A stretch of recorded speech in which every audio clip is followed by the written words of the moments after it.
off.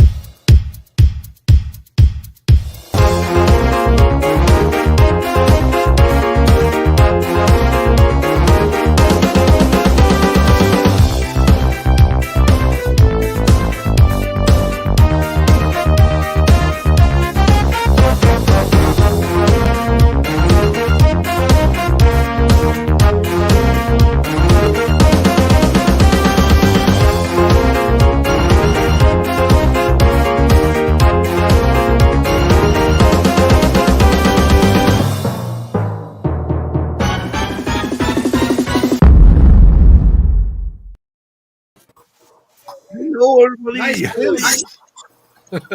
Right, everyone happy. Yeah, look, Hello. who's on the end there? We've got Marcus back. He's not in Florida. He's not in Kansas. He's not in anywhere. He's back in Ireland. He's only in mourning. In the snow. So Tanya, if you are watching, he's here. So she probably is. Right, let's have a look at the chat. Who's we got? We've got Brian. We've got Patrick. Oh, Patrick's back. Hi, Patrick. And Caroline. Hi, Caroline. And Steve Knowles. And Jerry. You got any snow, Jerry? Jerry might have some snow as well. You never know. Yep, Jerry's there. Who else we got? And Chuck. And Laurie. Anyone else? No, that's it for now. Right, okay, I'm sure there'll be some more to join us later on. So take us 11 in the chat room. Plus, what was that? Oh, Lauren. Yeah. Right in there. Put on Lauren. So that's 12. 13. I missed one now. Anyway, doesn't matter. Right. So, So is everyone happy, are we? Well, like Terry said, I'm in mourning. No, it's not morning. It's afternoon. Yeah. I'm during the week, so I can't say much more. No, for those who don't know, but I'm sure you all know that. I think Marcus needs to tell us all about it. Marcus is going to tell us a little story, a sad story. It is a sad story. And you know what? It was more sad for my friend Ron Brown almost than it was for me. But the great South Florida drone meetup was so much fun. I can't even tell you how much fun we had. But on the day, I decided to fly the little Autel Evo Nano Plus. These names, you got to get them right. And I had a really nice flight with it. Took it out and flew it around. Did a really nice flight. And Ron was there, and he says, "Hey, I'd like to try that thing out." And I said, "Sure." Landed it, slapped another battery in it. Man, Ron took off in that thing, and he was doing some swoops and maneuvers, and wow, it was really flying well. Mark Fisher off in the distance saw us flying it. He came running up, and so Ron handed him the control. He flew it around. He very gently landed the drone right in his hand. Yes, that was very well done, actually, Marcus. He's a really good pilot, and he's an amazing editor as well. He uses Final Cut Pro like our friend Jackie does. And he, but anyway, he holds the drone up and hands the controller back to Ron. So Ron launches it, and he goes out just, maybe, I'm going to say 10 or 12 meters out over the water. And he's just got it hovering there. And Bob Dempsey, old farts in the drone, came up to talk to Ron. So Ron's just holding the controller in his hand and talking to Bob. And in the meantime, I've got my GoPro. I had Mark Fisher in front of me. He's always entertaining. So I'm kind of interviewing him. And all of a sudden I hear Ron yell, "It's in the water! It's in the water!" And this was April 2nd. So I'm thinking, okay, April Fools. Ha, ha, ha. Funny, funny, funny, Ron. and all of a sudden, everybody else is looking and pointing. Then, of course, we drew a big crowd. But what's amazing is there was about 1 million cameras going at that time. And nobody had a camera on the drone at the time. But what they said was... If Jackie had been there, she would have done. You know that, Mark. Terry. It just fell sideways and into the drink. But the other thing about it is, Yeah, that's a fact. I always do a screen recording almost every flight, and I didn't this time because Ron just wanted to fly it around. I thought, well, there's no point in doing a screen recording.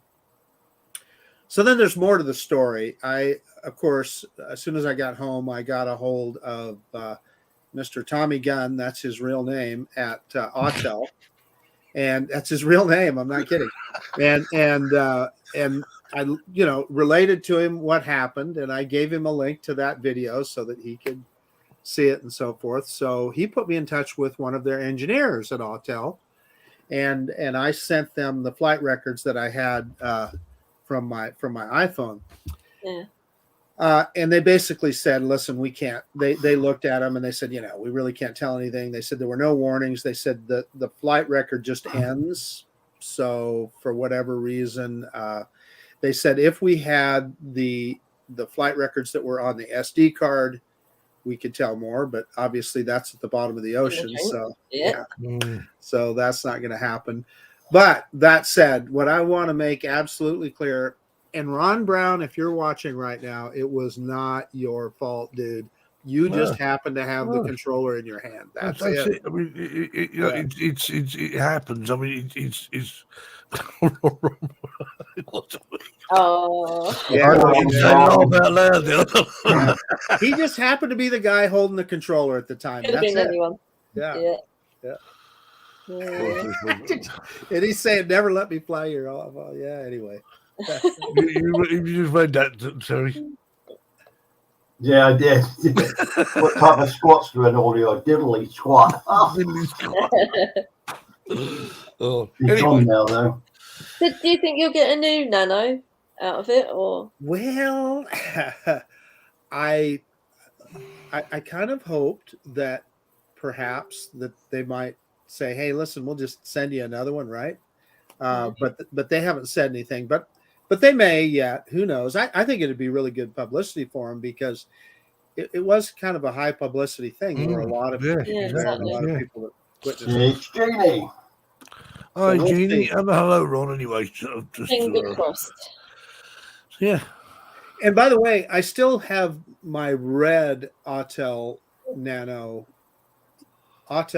Nano Plus, the one that was bad to begin with, and they sent me this orange one to replace that. But the red one still has problems. So, yeah. Oh. It's not so good then, is it? My first drone crash when I was in hover mode, hands off the sticks. Yeah.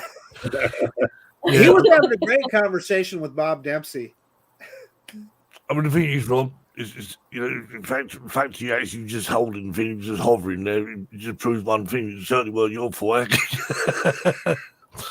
So now, Autel needs to send Marcus a replacement drone. Right. So Autel, do it now.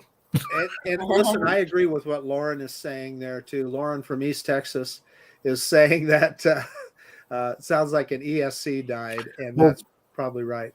Because he said it actually tipped on its side, didn't it? So it sounded like a motor that went down that way. Exactly right. Anyway, right, let's bring our guest on because he's sitting in the green room. He's sitting there waiting. But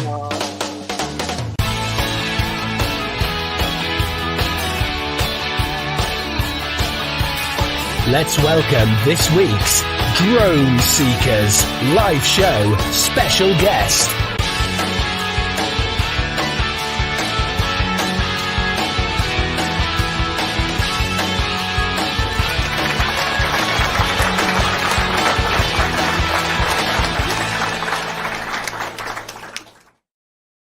all the way from sunny Northamptonshire. In the land of nothingness. in the land in Northamptonshire. Yeah. I was intrigued because every time we play these videos, I've just noticed now that they've actually added a time to actually tell me how long that video is running for now. I'm sort of saying, what's that? What's that clock ticking down there? Freaky. Right. So, welcome, Kim. Nice to see you. Thank you very much for having me. I know you're always in the chat anyway, so so I thought it was just nice to have you on the show. And see how things are progressing. So what's Kim been up to then? I'll tell you what, I'll move you into the middle because that way that's what stretch me next. Hey, Steve. I've got nothing to give you. Oh, I've got a brick wall here. Sorry. I have a question. I have a question for Kim. Yes. You want to buy a controller, Kim? Yeah, if you want the drone in South Florida, mate. Yeah, you got to come and collect. Fishes. I'm sure someone will fish it out at some stage. You know? Yeah. It won't be any good though, will it? I mean, We're salt still water, waiting for salt water and jackets, that. but Yeah, exactly. Mine hasn't showed up yet. No one's it's found probably in that yet. Morocco. Yeah, probably. Wouldn't it be funny if one day one big fish, someone caught a big fish and it had a drone inside it, a spark. Yeah. We found your drone. Yeah. No sharks in the no sharks, do they? Could be Yeah, so- dolphins, I suppose. What have I been doing? What did you say? Oh, yes. What have I been Yeah, doing? it's Yeah.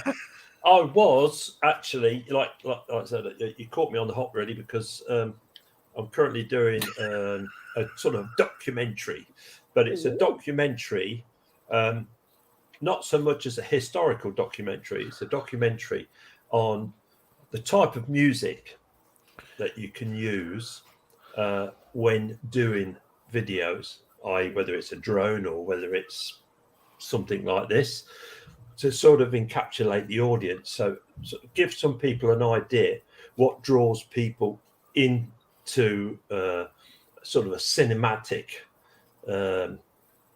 involvement with this, with what is shown on the screen. So in other words, keep that person, fixed to what the story is about, rather than maybe just put any sort of music on and just hope that it works all right. Because we were talking last week, if you remember, about how music can actually make or break a video. Indeed. And if it's the wrong music, it can totally switch off and everything. Well, for the subject of that, Kim, because it was I forgot his name.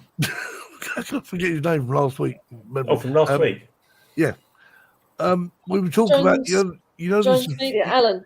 Alan, yeah, that's right. Yeah. Well, he was saying we were talking about, in particular, we were talking about the type of music he uses for his videos. Yep, he spends hours. Yeah, finding he music. does. He spends as long looking for video for the audio as he does actually editing the video. Now, interestingly, we posted that he gets a what is it? The one he subscribes to? Epidemic, is it? Epidemic Sound. Right. Yeah. Very good. Well, interestingly, the show, when it was posted on YouTube, had 3 copyright claims on it. Oh, Because really? I can explain that, Steve.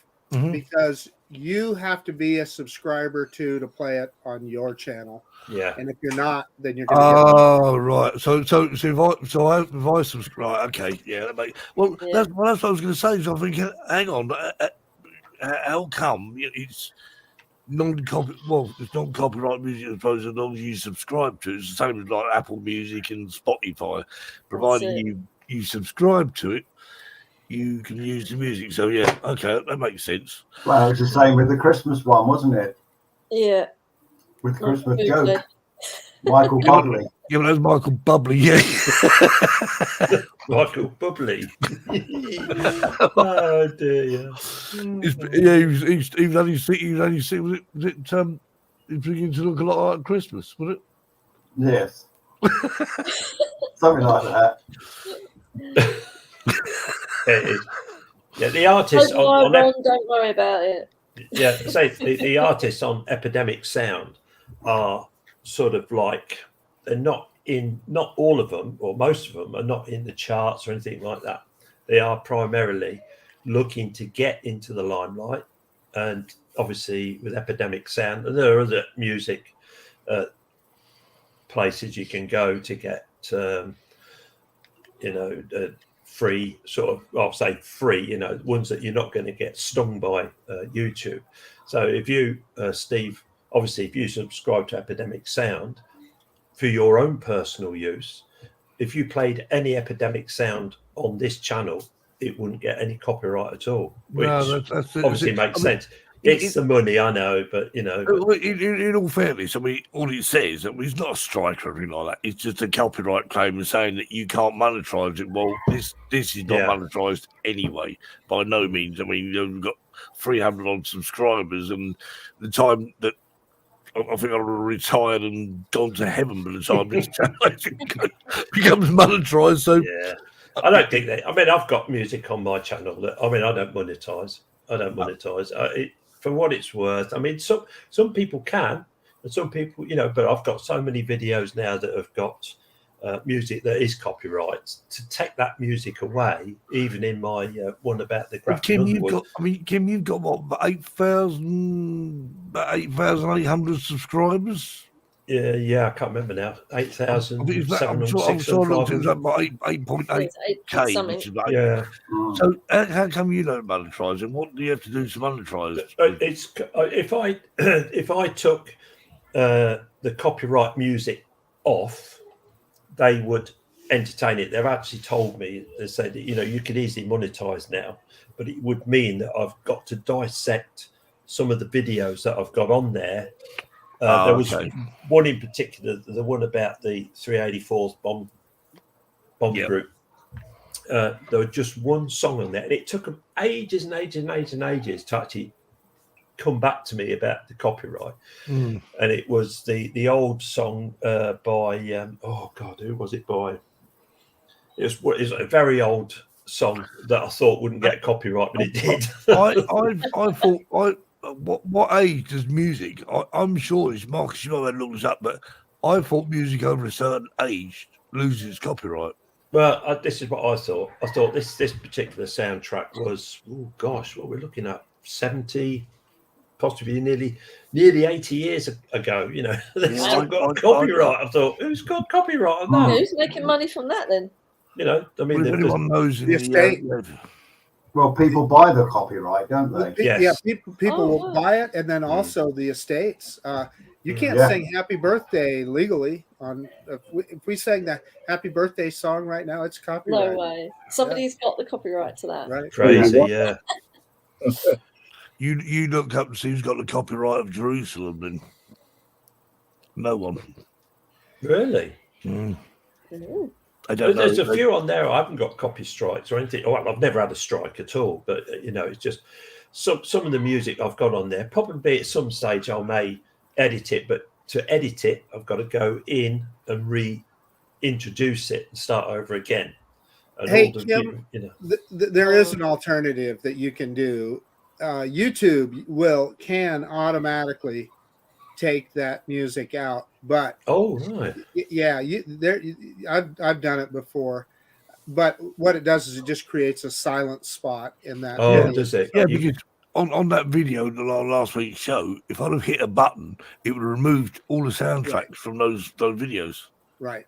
But the thing is, as I say, they're not anything, are they? They'd have been lost then, wouldn't they? Well, especially when we said about Alan's videos, he spends hours looking for the music and then we wipe it off. Yeah, I don't think he'd be impressed with that. Maybe we should add some Michael Bublé to it instead. Take a look at Lauren's comment there as well, and he's absolutely correct. There are companies, disreputable companies, that they'll file a copyright claim against music that you have on there. Just to see if it'll stick, right? And they don't even own. We had that with the intro of the original. Was it the original one, Jackie? I think. No, it was this one. This video was on here now. The first part of it was the actual with the space shuttle going up. Someone that was actually claiming intellectual rights said they own it, but it was only when Jackie sent me the link to where she got it from, which was free to share. And I challenged Facebook. It wasn't YouTube, it was Facebook. And I challenged them. And I said to them, I'm disputing it. And guess what? All of a sudden, it all went away. They blocked it. Yeah, they got, because I tell you what, I got fed up with every week after the show. I got a little memo come up. We're claiming, and that's it. I'll put it up for a few weeks, and me and Jackie sort of ganged up on them and sort of said, "Yeah, this is where we got it from, pal." So let's shut them up. Yeah, it was Moonlight Serenade. That was Glenn Miller. That's a Glenn Miller, isn't it? That was the one that I got stung on. Well, just told me there was a copyright claim on it. Yeah, I suppose. It's got to be over 70 years old. Gosh, Is it 70 years old, is it? Yeah. At least.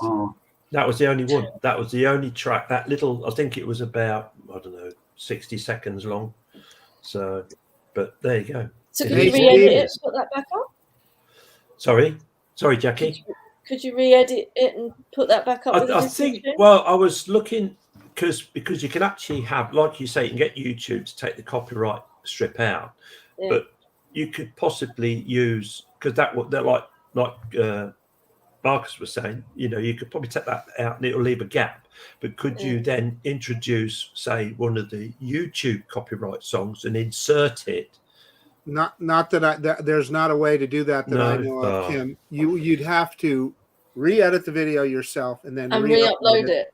And then it's another video. Yeah. So I mean, like I say, I'm not overly worried about monetizing. I don't do it enough to put the videos out there. Might be hey, Steve, a few pence. Can I talk to one of our people in the chat for just a second? Yep. Tanya, I'm so sorry.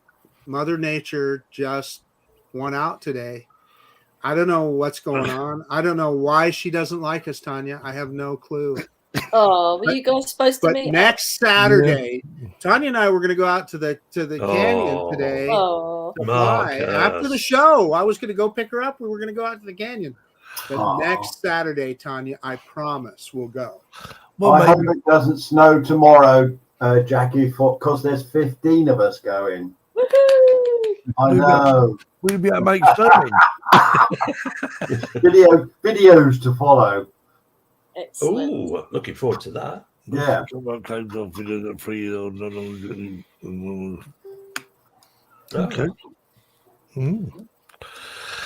I'm still getting a lot of. I'll tell you, one of the gone crazy. This is one of my videos that I did about 2 years ago. I think it was about the Thor.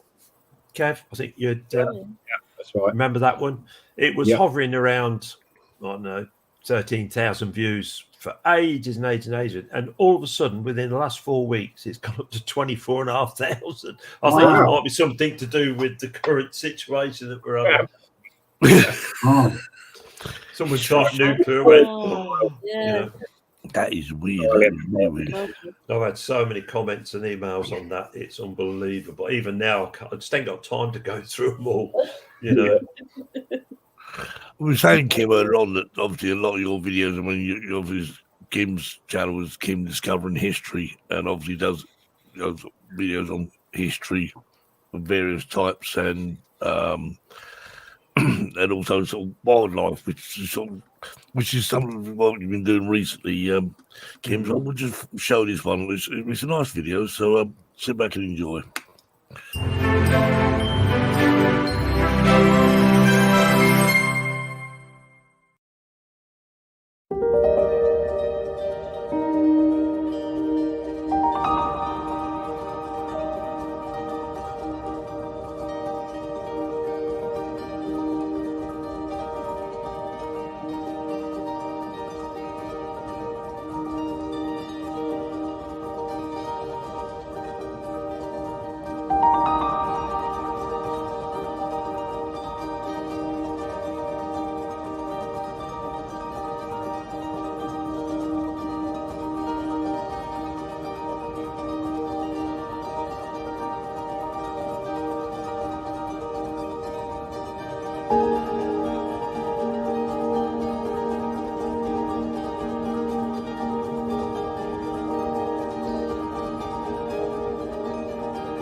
Bravo! Bravo! Very masterful.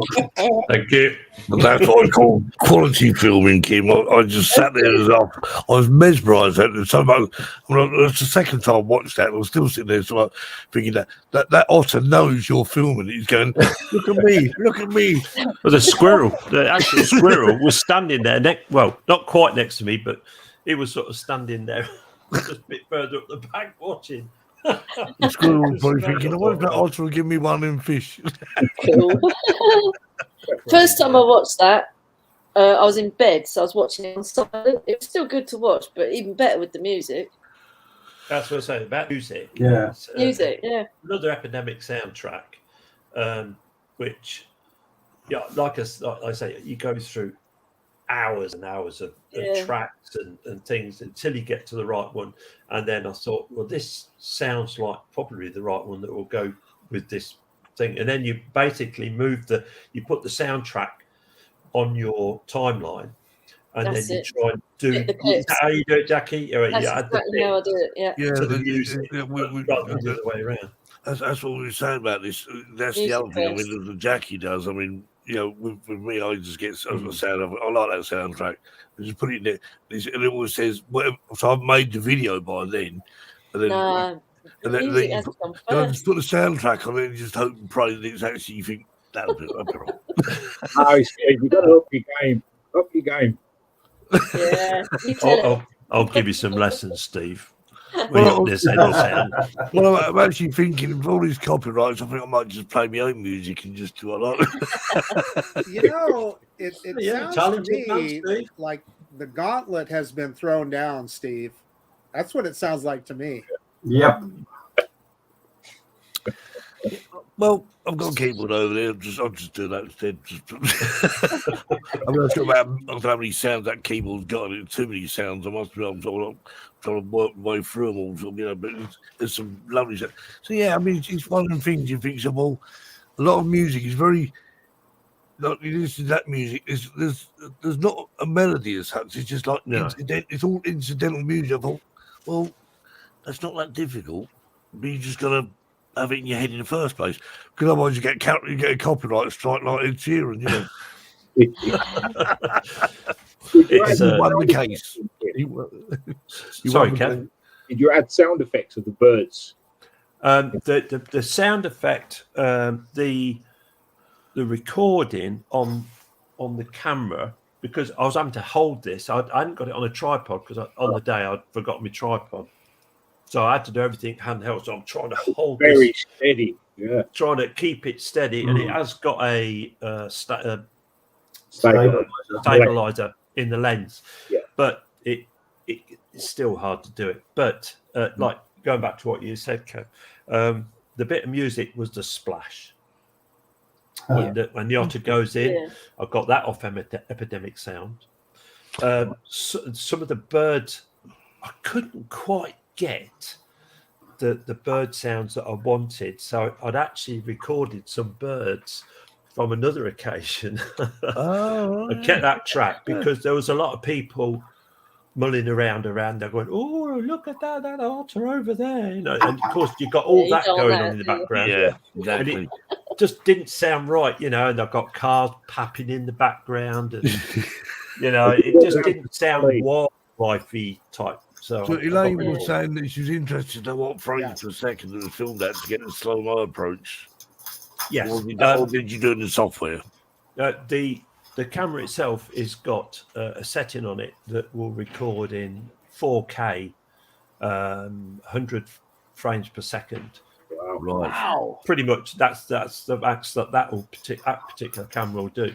But then it compresses all that into a 30 frames per second video in 4K. So, okay.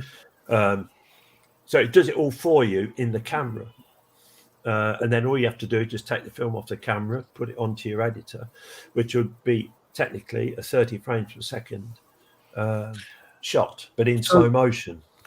So in order to, if you want slow motion, I mean, obviously, if you can just say to your camera, I want to do that, and the camera does it. So is it better to do it that way, or is it better to do it in editing. Well, there's two ways you can do it. I don't know what it is with Jackie's Premiere. Is it Premiere Pro, isn't it? You use Jackie. Final Cut. Sorry, Final Cut. Oh, okay. I don't know Final Cut. That's Apple, isn't it? Yeah. Yeah. That's Apple. Yeah. Oh, I haven't got an Apple. I'm not that rich, so All right. so yeah, I use DaVinci Resolve to do all my colouring. And I can slow it down if I want to in DaVinci Resolve, but because it's already been slowed down in the camera seems to do a better job. Yeah, that's what I'm slowing it down yeah. than my editor. I can film it in 60 frames per second, and then play it back. Play it back at say 30 frames per second. Yeah, but you won't get the same desired result because it won't be as slow. You only slow it down by half. I mean, I'm assuming the camera, because you film it with the actual, from the source, as it were, it gives it a smoother transition from one speed to another. Yeah. Than in an editing software. Well, I mean, you can slow it down the speed. I think you've done that quite a few times, Jackie, haven't you? In your videos. I actually quite like I like this thing where if the drone's flying across somewhere and someone makes it, I don't know what they actually call it, what it actually just speeds up. Speed ramps. Yeah, that's the one. Yeah. I quite like that effect. Speeding up's fine because you're cutting out frames, but slowing down, you've got to have the frames there originally. To do it. If I want to do some slow-mo, I'll film it in, say, 120 frames per second. And then you can slow it down to 30 or 60, can't you? Because it fits. Yes. Because it shrinks the actual segment. It either shrinks it or expands it, doesn't it? Yeah. I did that in my Rockingham Castle Speedway video. At the start of it, as the drone is flying towards the stadium, it gets towards the perimeter of the stadium, and then all of a sudden it sort of does a zap forward. Where I speeded that up. I've never tried that again. I've only done that once on that one. Patrick says the same thing. He does the music first. I mean, that's it. I mean, the thing is, I mean, it's spending the time doing it. I mean, Jackie, I mean, how long do you spend editing a video? Oh, I'll take anything from a day to 3 or 4 days, depending on what I'm doing. I like editing, so I tweak it. I mean, I might have. Well, it's like you lay the song first, and I put a colour bar on it, and I chop it up, and then I get the bits that fit, and then because you've got so much footage, it makes you be ruthless and only keep the good bits. Yeah. Anyway. Because on the cutting room floor, as they call it, don't they? Well, this is the other thing as well. I mean, the one time when the first video I ever made, I wanted to make a long video, and I suddenly realised that the only videos that were worth sharing really are short, unless, of course, with Marcus and videos Marcus does, you can't really do that, can you? Raise the drone, let's go for a flight, that's it, done. Marcus is almost documentary style, and I like that approach. I do. Well, you got people go to Marcus's channel to see how a drone flies, and all say, "Yeah, right, we're getting this bird up in the air. Yeah, it was great flying. Now we're going home. See you." Well, let me make this point. What I think is super, super interesting about YouTube and about our drone videos is that everybody has their own style, and they're all valid. When I hear people say, "Okay, a drone video should be 5 minutes long" or whatever, well, maybe yours should be, but other people, everybody has their own style, and I like them all. It rather depends what it is. I mean, let's face it. I mean, if like when Chuck goes to Scotland, he can't do a 3-minute video on somewhere he visits because he's Kim, it's a bit like the Graft Underworld. I mean, that video will make very much watching. I mean, it's 21 minutes long, from my memory serves me right. 43. Oh, really? I must watch in 2 bits. It's 43. I was surprised, actually, the amount of people that actually did watch it. I mean, I thought, this is not going to do well because it's going to be so long. Yeah, but it's a documentary, though, isn't it? It's a documentary. It was quite surprised. It's not, Well, it was something that nobody else had done, and I thought it encapsulated a lot of people in the local area, obviously because they lived close to it. But my largest audience was from America. Oh well. Of course, Wow. because he's I've had loads of emails from people who have told me stories about their fathers or their uncles. I mean, some of them are quite touching. Wow. And they ask you, whereabouts was it when you were so and so and so and so? So of course I always reply to those because obviously it's dear to their hearts. Yeah. They've had their relatives were there at one stage during the war, and you see, and the thing is, Kim, if you hadn't made that video, obviously no one would actually look for it, but it's actually recreating history in a certain way because the way you describe things, this was this and this was that, and they're still fighting. Yeah, I think he does. Yeah. I think I missed an awful lot, but I just didn't have time to do everything. I mean, there was loads of places, Hey, Part Kim. two. Yeah. What is it? It'll be. Well, my question is, what is the state of that former air base or whatever? Are they going to develop it, or what will ultimately happen?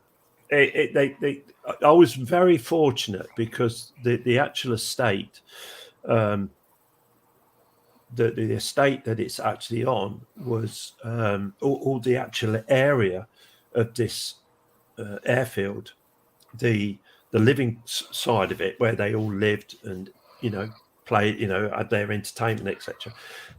There's a group called the 384th Bomb Group, a very good, amazing group, very passionate at what they do, and they had some American relatives flying over from America to come and look at the actual site, and I think maybe one of them or two of them were actually pilots who were based there. This is going back, a few years, and they had it all cleaned out. They cleaned all the concrete to so you could actually see where they were.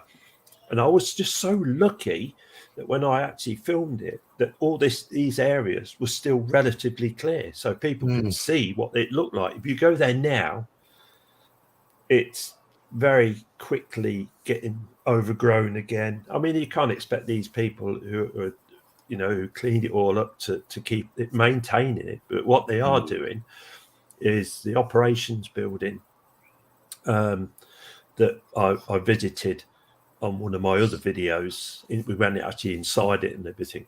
They're actually going to change that into a museum. They're going to make it into a museum. They purchase the land. Yeah, it's going to be fantastic when it's done. I really wish them well. I mean, I'd love to have helped them, but when you got arthritis in your hand, I couldn't do really much. So, is it Ian Bateman's helping out over there? Is it Ian Bateman or is it wrong? There's quite a few. Someone from Drone Seekers actually doing it because he posted some videos on it. Graham Butlin. His name's Graham Butlin. He does all the aerial shots. He's done an awful lot of aerial shots for the 384th Bomb Group. I mean, I'm only a Facebook group member, but I've actually spoken to one or two of the people there. Really delightful people, and they have a very strong passion to keep this alive, so that people can see what it was like, Stephen did because he's actually bought us all the beers to help yourself to the bottom. We'll take him up on that tomorrow. Steve, next month I'll be able to have a real one. Yeah, cheers. Save me one. We'll save you one. Don't worry, we'll save you. Coke. Coke. Oh, that caffeine, sugar. Yeah. This is Diet Coke, Kim. Oh yeah, I did see the diet bit. I know. You're keeping you slim. Now, this was a video. I thought I'd actually watched this before. I'm sure I had, but obviously I watched it again. I thought I haven't, so we'll watch it anyway.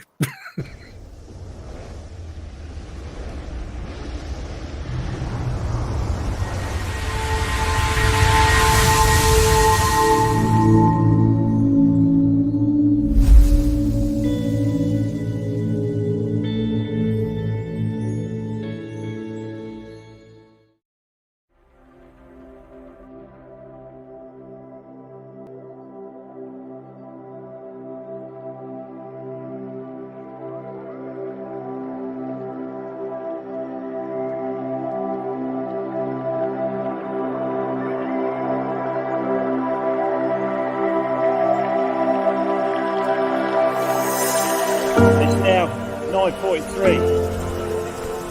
It's usually 10 minutes late though. It's far away, isn't it? It's not stopping it for me, is it?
Here it is.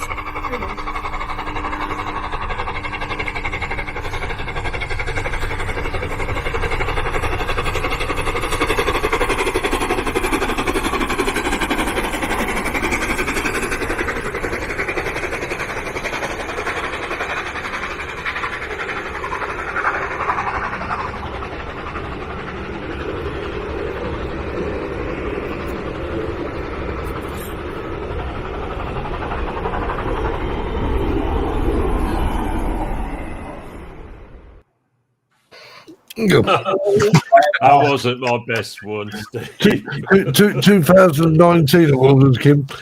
It wasn't a good day, really, was it? It was a terrible day. I had trouble with the colours, and I had it all planned out. I thought, I did perfect. I'm going to get it all right, and then I actually panicked because that's where you went wrong, having a plan, wasn't it? I wonder why, Kim. I want that now. Explain now why when we went down to film the last train, you said no, it's like you guys just get on with it. See what we come up with. Well, that Bahamas is actually going again in June. Yes. Is it? Yes. Yeah. What time though, Kev? Yeah, they didn't. No, well, I didn't see the time. In the morning, it's going up the. Which one's it going up? I think it's not going over the viaduct.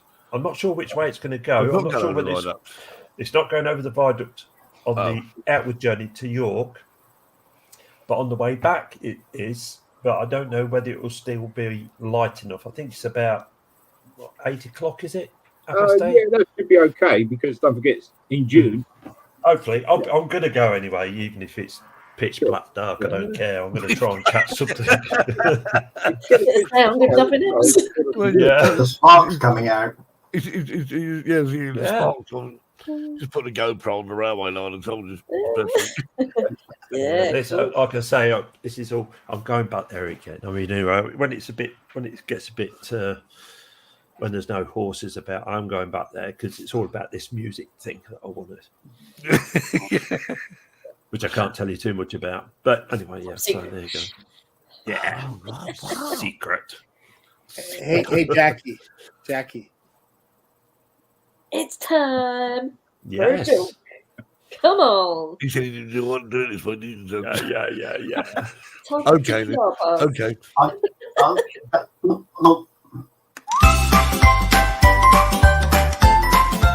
And now it's time for Terry's Joke of the Week.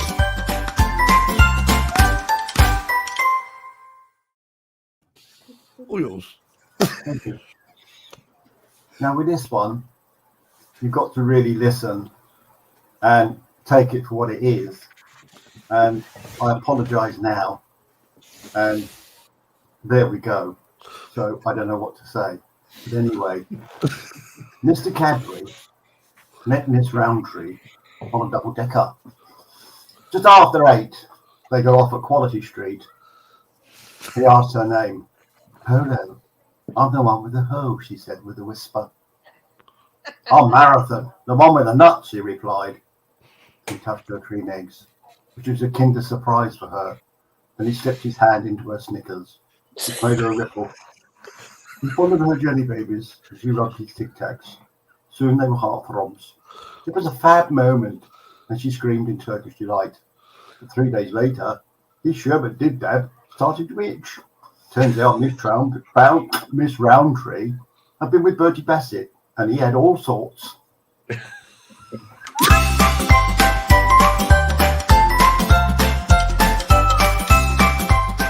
Terry's Joke of the Week. I think you better explain to Marcus what all that was about. Exactly. Marcus is he's thinking, lost on you, isn't what it? the hell is he that's talking awful. about? Snickers and I knew it was brand names, but I obviously didn't understand the context. Oh, thank you, Marcus. I wasn't sure if I'd said that one before, but I thought, I think, was it you, Kev, that sent it? Yeah. That's good. Yes, I'll get rid of it quick. It's a very English Clever, isn't it? joke, you know. It's a very English joke, yes. It's very apt for next week, isn't it? I know. And we're not having a show next week. No. What's happening? What? We're having It's Easter Easter Sunday. It's Sunday next Sunday. Thanksgiving. I thought it Easter was eggs. our anniversary Or is it show or thank- something. Do you No, have Easter at the same time, Marcus? No, our anniversary show is the 24th of April. Yes. Oh, not the 34th of April. I need to speak Well, to you we was about going to that. 34th of April. I looked on the calendar and I couldn't find the date, so I thought that must be May then. I thought 34th of April. I thought I've invented time. That's excellent. We've only I got did four. add a day onto April, made it the 31st for you to make it look a bit easier. Well, yeah, it would have been a lot easier, wouldn't it? Why do we have to have all these different months anyway? Just carry on, start in January. We have 300 January and 364 for it. Blame Julius Caesar. Was that his fault, was it? Yeah, the Julian calendar. Well, when anyone's over in Rome, I'm going to have a word with him, wouldn't he? So, Well, yes. look what happened to him. The Ides of March. Beware the Ides of March. Yeah. Indeed. Marcus, could I ask you a quick question? Sir, yes, sir. With your Mavic 3, now, obviously, the muzzle. I just the muzzle on the muzzle. Yeah, I just can't get that out of my head, that muzzle thing.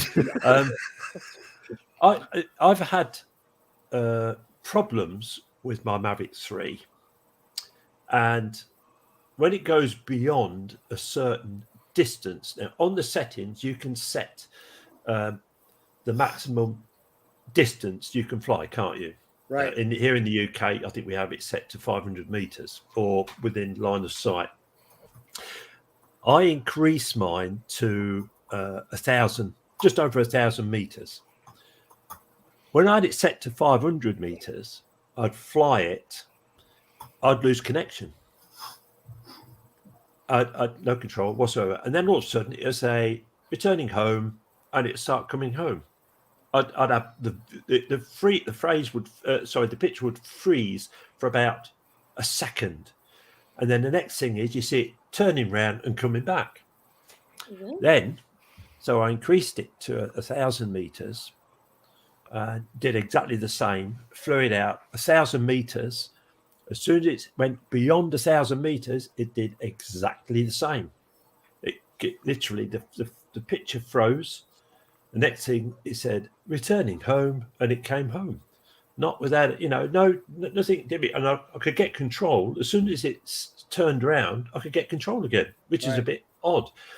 I'm yet to try it a bit further because I need someone a bit further along to see what the drone's doing. I'm going to increase it to 1,500 and have an extra pair of eyes on the drone a bit further away so they can communicate and find out if it's something to do with that, Well, I just don't think with my FPV drone. I mean, not really related. Well, they are related because both DJI, but you suddenly get that you're going along, so there's a blackout, and next thing it's on your way back home, and you obviously you get not control but vision of it again because obviously the signal was fantastic. I was purposely watching the signal, and the signal was like full strength. I hadn't lost any signal. My satellites were all okay.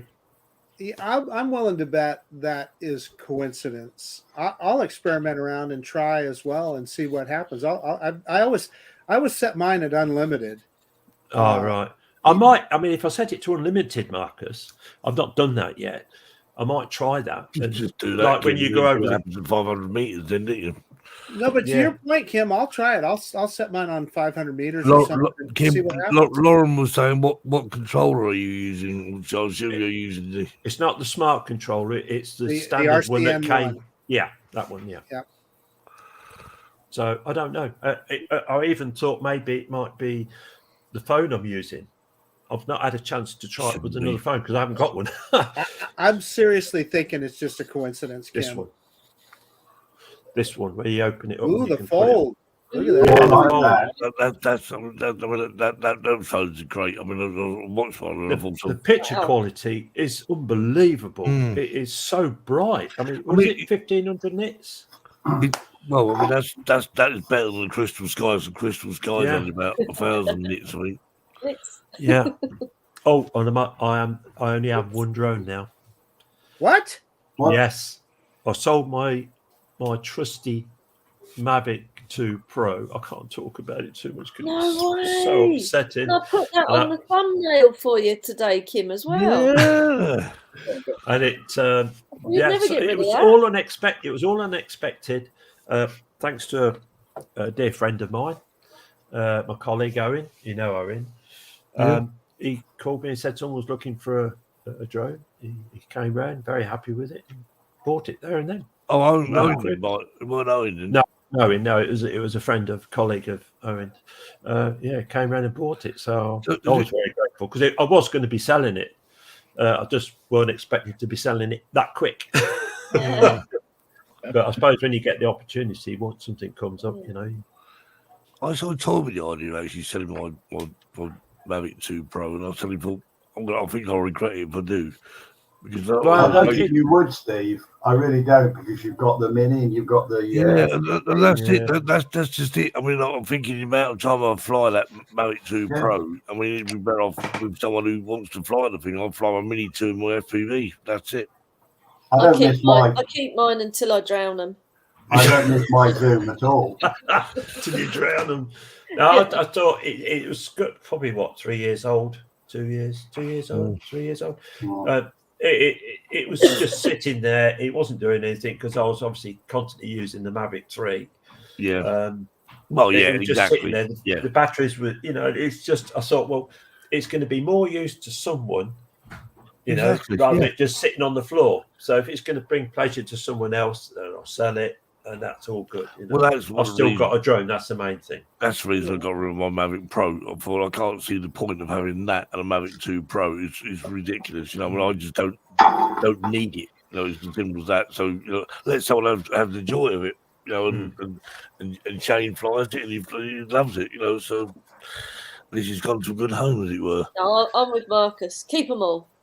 I need all these all your babies. Thing is, I love them all. It's all those batteries, Marcus. That what worries me is the batteries. Even though once they've had that first initial charge, they are then become a working battery, and their lifespan will only last so long. And I'm thinking, what do you do? I mean, if you don't, how long do those batteries last for when they're just sitting there, Well, partially charged? I mean, this is the problem I've got. I've got 6 batteries from my 2 Pro.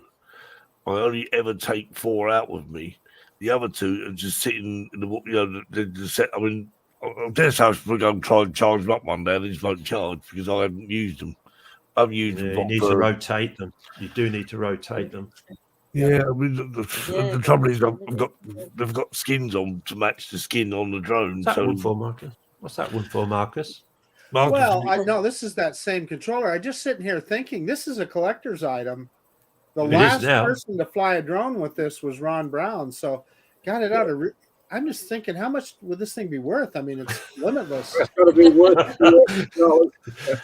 Yeah, I'm going to get a hold of Sotheby's, I think. If anyone wants to buy a controller, have a word with Marcus because he's got one to sell. Can you get Ron to sign it? To say the last one. Kim, there you man. That's what I'll do. Yeah. Oh, dear. So we'll get Ron to sign it off, though, Marcus. The provenance has gone. You've rubbed his fingerprints off. Yeah. Exactly.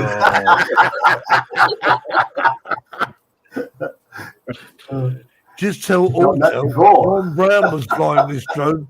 Do you realise who you're talking about? This is Ron Brown, not me, Ron Brown. So obviously I'll be very nice. Send Ron Brown or send me a new wholesale drone because Ron Brown. Trust me, they saw the video. I sent them the video, so yeah, they know. I'm telling back, this man is guilty. Poor old Ron. It was your drone. Alltel, sort it out. Yeah. Right. Okay. Wow. Sorry? Wow. Wow. Wow. I thought you said well. I was going to say that's a very deep subject. Oh, no. I've not seen Terry munch any mints tonight. No, I did, Kim. I was waiting for the film to come on, then I could eat my biscuit. Oh, Marcus, what's that, Marcus? Peanut M&Ms. Oh, peanut. Oh, M&M. Peanut M&Ms. Lauren was saying every 20 charges. Ooh. I shouldn't think I've charged my batteries 20 times since I've owned them. I'll be honest with you. Down to 8%. Yeah, I have actually heard that, Lauren. Yes, I've actually heard that. But I just wanted to remark that I haven't spoken to my wife for 4 months now. I really don't want to interrupt her.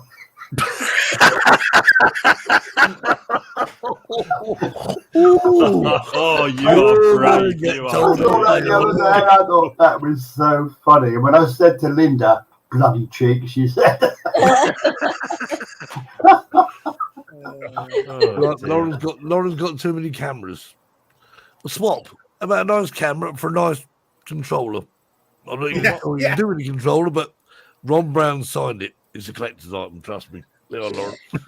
Oh, thank you, Caroline. What's this? Oh, what's happened there? Bonus joke. That was a bonus joke, yeah. Ah, that was a good. Oh, okay. A bonus joke. So anyway, right. So. Oh, I hope so, Patrick. Whoa. TMI, Terry. Oh, yeah. Whatever. Yeah, don't remember that. Well, you can go there. You can go there. Thank you, Caroline. I think we're all going to go. Anyway, so, Kim, thanks so much for coming up. It's over too quick. Far too quick. Anyway, no show next Sunday, but the following Sunday, we have possibly an extended show, maybe. It's our 2-year anniversary. We've got several guests, and if I remember from last year, you need to write it down this time, Steve. Write it down. Yeah. What the time? We'll just dead on 2 minutes, throw people off again. Yeah. That's like Brian said, I've got 2 weeks now to find a new joke. You got to find. Yeah, you might need to do 2 jokes next time, Terry. I've just done 2. That's why I threw a bonus in. Oh, okay. All right. Oh dear.